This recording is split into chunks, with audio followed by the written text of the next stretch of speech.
আমার নবী বলে ওই মানুষ তো অতকাল পর্যন্ত মুমিন হইতে পারে না, মুসলমান হইতে পারে না, যতক্ষণ পর্যন্ত নিজের ছেলে সন্তান পিতা মাতা অন্য মানুষের থেকে মানুষ থাকি আমার নবীর ভালোবাসা উম্মতের ভিতরে থাকবে না।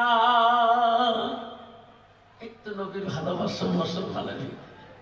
বর্তমান একদল যুবক আছে বাবা, নবীজি বলে গেছে 3 তরিকা চুল রাখা, নারিয়া করো মরিয়া করো, না হলে সুন্নত পাপড়ি রাখি দাও, দাড়িও রাখলাম মুসু রাখলাম, বাবরিও লম্বা মুসু লম্বা সবে লম্বা, গোটাই যা রবীন্দ্রনাথ ঠাকুর আছে না?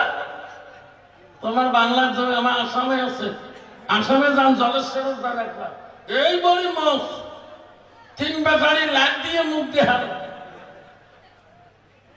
তোমার তো বাংলা জমি হ্যাঁ মাঝে মাঝে জিজ্ঞি করে আসো না, সেই জন্য বাপ নবীর সুন্নতকে অন্তরে ভালোবাসা নাকি, নবীর বাড়িতে আছি একটু ভালোবাসা নাকি। আমি আর একবার সালাম দিতে চাই যাতে আওয়াজটা ভূমিকম্পের মতো এসে যায়। আসসালামু আলাইকুম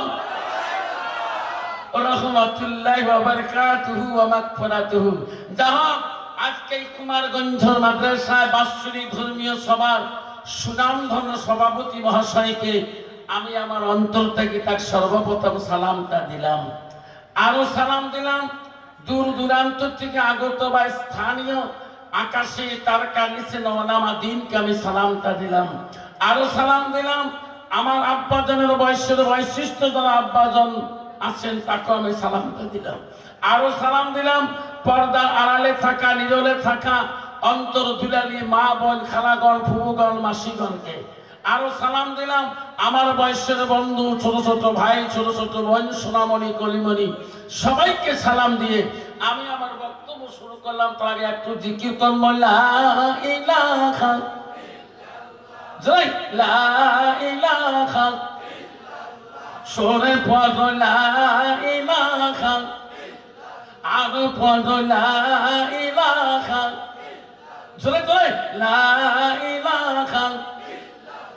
আকাশের মালিক যে আল্লাহ, জমিনের মালিক সেই আল্লাহ, লা ইলাহা পড় লা ইলাহা।